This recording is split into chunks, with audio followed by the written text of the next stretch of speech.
à toi, ici c'est ton gars sur Tonton Gibbs aka Pretty Boy Floyd et bienvenue dans ce Sneaks of the Month, les 10 plus belles paires du mois de mars, c'est parti. J'espère que tout va bien pour vous, sortez vos lunettes anti-projection, on va commencer. Et comme d'habitude, on commence avec le résultat de notre petit concours photo mensuel Instagram. Ce mois-ci c'était avec le hashtag Tonton Gibbs mars 2019 et il y a de plus en plus de monde qui participe, ça fait chaud au cœur. Par contre la sélection me prend pas mal d'heures quand même, en plus du top 10. C'est vraiment incroyable les photos que vous faites, le mal que vous vous donnez pour ce concours. Mais malheureusement vous le savez, je peux pas tout diffuser sinon on n'en finirait plus. Pour avril, ça continue comme toujours avec le hashtag Tonton Gibbs avril 2019, tout attaché, forcément c'est un hashtag. 3 photos maximum par personne, s'il vous plaît. Et si vous pouvez aussi éviter les photos multiples, ce serait cool. Là je dis ça pour vous parce que quand je fais des screens, il y a la petite flèche et les petits points en bas, donc ça fait pas très joli sur les photos. C'est pour vous, c'est vous qui voyez. Donc j'ai choisi forcément 3 photos, mais même si ça veut plus franchement rien dire, vu toutes les magnifiques photos du concours, mais bon, je dois choisir. Et les photos des gagnants sont évidemment repostées sur mon compte Instagram. C'est aussi le but de ce concours, essayer de faire grandir une communauté, en passant par le partage. Et bien sûr, mon Instagram est aussi dans la description. Alors, pour la 3e place, j'ai choisi la photo de I Am Kev. Je l'ai choisi pour la lumière et la pureté de l'image, comme vous pouvez voir à côté de moi. Vraiment très belle, très réussie. Big SO,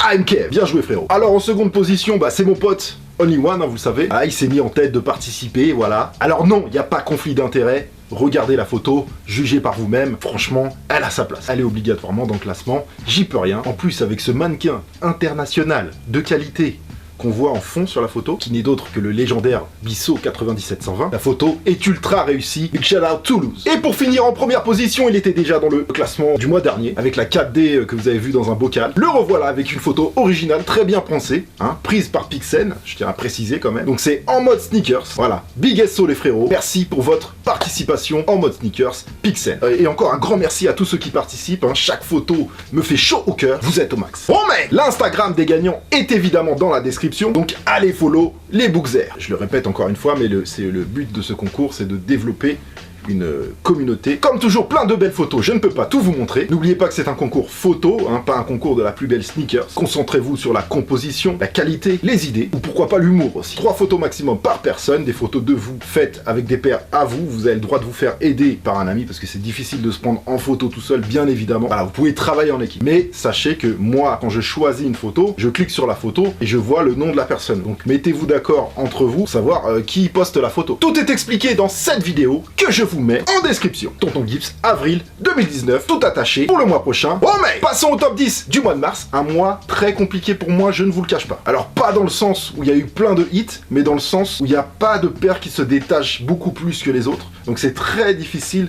de faire un classement objectif. Donc il y a quand même des bonnes choses, mais du coup je me suis beaucoup servi de la cote des paires pour faire le classement. L'avis général aide à trancher et rester objectif. Surtout n'oubliez pas que ce n'est pas un classement travaillé uniquement sur mes goûts personnels. Il y a plusieurs critères qui rentrent en compte, la beauté, les collabs, l'originalité, etc., etc. La liste des paires citées dans l'émission est dans la description, ainsi que quelques liens pour en cop. Quelques-unes. Juste après le top 10, comme d'habitude, n'oubliez pas la catégorie Challenger, avec des paires qui auraient pu figurer dans ce classement. Et n'oubliez pas la mention spéciale. Et pour une fois, ce mois-ci, il y a la mention flop. Donc restez jusqu'à la fin. Et aussi, il y a un très gros OMG Sneakers, mais quand je vous dis un très gros OMG Sneakers qui arrive, voilà, je vous en dis plus à la fin. On en reparle. Aussi, je ne mentionnerai pas les Sacai Waffle, car la sortie a été repoussée à cause de problèmes de lacets. Même si à Paris, on a quand même eu quelques paires dans le pop-up store qui avait ouvert Sacai. Le top 10, c'est parti. Numéro 10, la Adidas Yeezy Boost 700 V2 Geode, sortie le 23 mars à 300 € retail. Il y a eu pas mal de sorties Yeezy ce mois-ci, en plus ou moins grande quantité selon les modèles. Là, on rentre vraiment dans la phase Yeezy pour tous, ou presque. La cote est très basse pour les 700, voire du under retail, parfois. Mais ça n'empêche toujours pas la forte demande dessus. Numéro 9, une collaboration très originale Game of Thrones et Adidas. 6 paires de Ultra Boost sur le thème de la série, plutôt original, même si ça aurait pu être plus poussé, mais c'est resté plutôt sobre, avec juste des colorways d'ambiance par rapport aux familles et les royaumes aussi. Donc voilà, c'est sorti en bonne quantité, il en reste pas mal dans le commerce, les liens sont en description, c'était le 22 mars à 180 € la paire. Numéro 8, celle-ci est le bienvenu dans le classement, une Reebok Instapump Fury Citron prototype, colorway et modèle OG de 1994, une paire qui a toujours eu du mal à trouver sa place, à part dans le cœur de quelques collectionneurs pointus. Pour le coup, je trouve qu'elle est dans son époque, elle est sortie avec un autre colorway OG OG, la Blue Grey, mais moins percutante que la Citron, qui a marqué les esprits. C'était le 22 mars à 180 €. Pareil, ça ne parle pas à tout le monde, donc il en reste dans le commerce. Yes sir. Numéro 7, Alea May. Alors ça se prononce Yulei May. Voilà, une blogueuse américaine qui a réussi à creuser une petite place chez Jordan Brand, et depuis,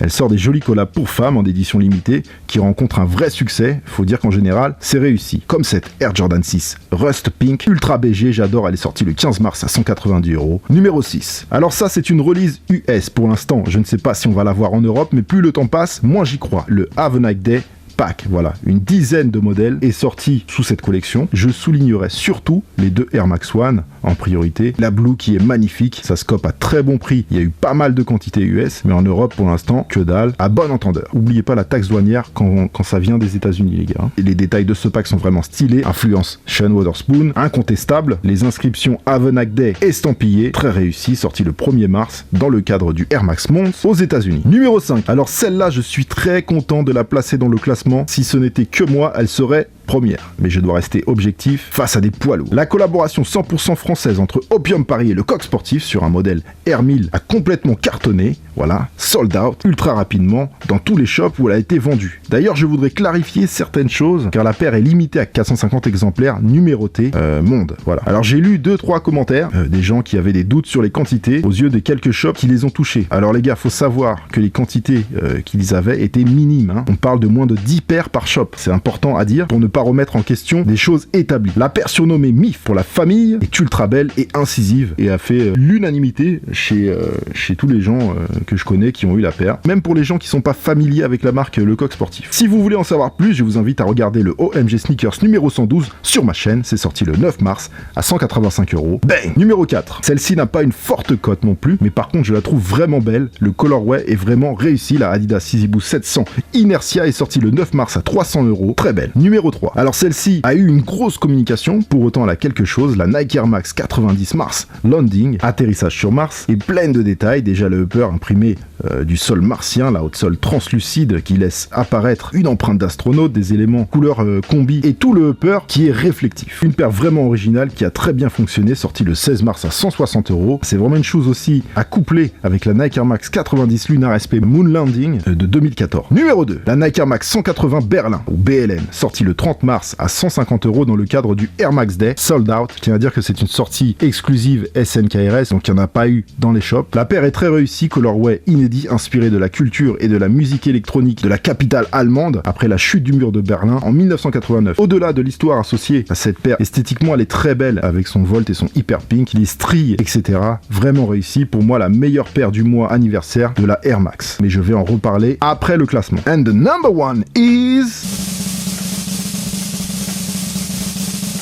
Alors je ne pensais pas remettre des Yeezy 350 aussi haut dans le classement, mais étonnamment, le dernier pack surnommé Region Exclusive garde une très bonne cote. La demande est très forte, même sur la True Form, sortie en Europe. Je rappelle que le concept de ce pack est de sortir 3 colorways dans 3 parties du globe différentes. Vous avez donc la True Form pour l'Europe, la Hyperspace qui est ma préférée pour l'Asie, et la Clay qui est sortie un peu décalée pour le continent américain, 220 €, prix 350. Et selon les parties du globe, les paires peuvent monter très haut au niveau des cotes. Parce que tout simplement, les Européens veulent la paire asiatique, les Asiates veulent l'américaine, etc., etc. C'est une bonne stratégie marketing. Après, il faudra pas faire un restock sale de l'Asie en Europe, etc. Ce serait vraiment pas une bonne idée, à mon avis. Quoi qu'il en soit, c'était un mois compliqué pour vous faire un top 10, et c'est la cote générale, j'ai bien dit générale, c'est-à-dire la cote globale, mondiale, qui a mené ce pack en première place. It's done! Family! Tout de suite la catégorie Challenger avec des paires qui auraient pu figurer dans ce classement. Et comme d'habitude, dites-moi ce que vous pensez du top 10 dans les commentaires. Par exemple, des paires que vous auriez voulu voir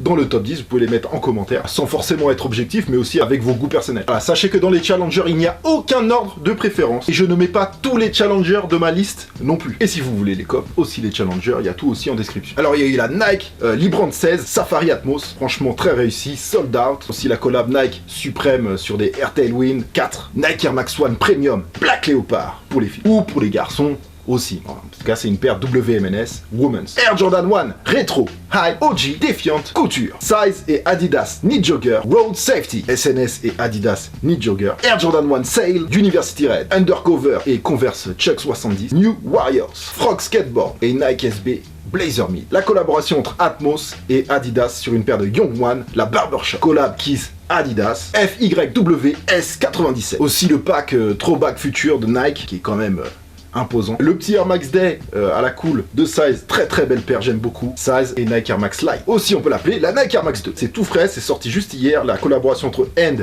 et New Balance sur les modèles MSX 90. Le Purple Haze Pack, il y a eu des petits Air Max One aussi, très sympas, qui sont sortis ici et là, dont deux que j'ai retenus. La Nike Air Max One White Volt et la Nike Air Max One Fresh Mint, qui est très belle. Et bien sûr, les Air Jordan 3 TH pour Tinker Hatfield, University Red. Et la mention spéciale revient à la famille Opium Paris. Et la Air 1000 Friends and Family. Tous les brisés, limité à 50 exemplaires worldwide. Elle a accompagné la sortie de la Air 1000, la MIF. Alors quand on connaît l'histoire, c'est ultra intéressant. Et symbolique pour l'enseigne parisienne. Alors je vais pas trop rentrer dans les détails parce que c'est quand même quelque chose de personnel pour le shop. Mais on va dire que c'est lié à un bon petit resto où l'équipe se rend chaque semaine depuis des années et des années, depuis presque l'ouverture du magasin, ou depuis l'ouverture du magasin, si je dis pas de bêtises. Et par exemple, pour vous donner un petit détail, il y a un petit rond vert en dessous la paire. Ça, ça symbolise simplement la sauce verte du restaurant, qui accompagne le poulet braisé, qui est délicieux. On a mangé là-bas. Voilà, ce qui me plaît, c'est que c'est pas seulement associer une histoire à une paire, c'est plus que c'est des paires liées à une histoire. Vous saisissez la nuance? Voilà, c'est très appréciable. Et comme son nom l'indique, c'est une Friends and Family, donc non disponible à la vente, et réservée à la famille et aux amis du store. Et ce mois-ci, une mention flop. I'm sorry, mais il y a une mention flop. Alors c'est rare que ça m'arrive d'en donner, mais ce mois-ci, je dois le faire. Et la mention flop revient à la marque Nike. Qui alors, je ne sais pas pourquoi, c'est peut-être dû à la rupture de contrat avec Sean Wotherspoon, et du coup l'annulation des nouveaux colorways One 97, ou d'autres raisons. Mais quoi qu'il en soit, cette année, on est passé, je parle à titre personnel, on est passé, pour moi, complètement à côté du Air Max Day et du Air Max Month par la même occasion. Voilà, pour vous expliquer, pour ceux qui arrivent, le Air Max Day depuis quelques années, ça prend une sacrée ampleur.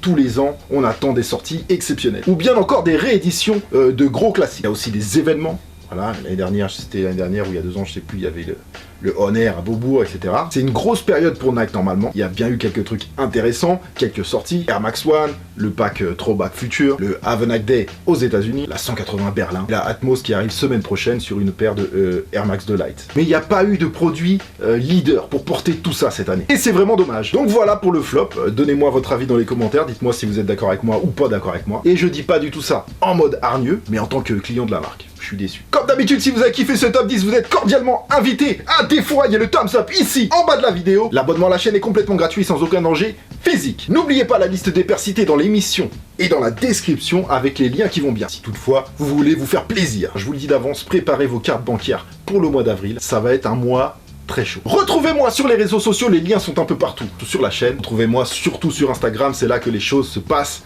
en avance, vous pouvez spoiler un peu ce qui va arriver. Portez-vous bien, on se revoit mercredi soir 19h pour un OMG Sneakers d'exception avec une paire exceptionnelle et en plus j'ai un invité exceptionnel. Sachez que c'est une paire qui est dans le top 3 de toutes mes shoes préférées au monde. C'est aussi la paire qui est sur le logo de Sneaks of the Week. Et si vous me suivez sur Instagram, vous connaissez déjà la paire parce que je l'ai passée discrètement en story. Vous l'avez compris, c'est la Air Jordan 6 d'Howard Becker, un vrai kiff pour moi et au passage un big shout out à Sneakery. Vous êtes au max. Oh mais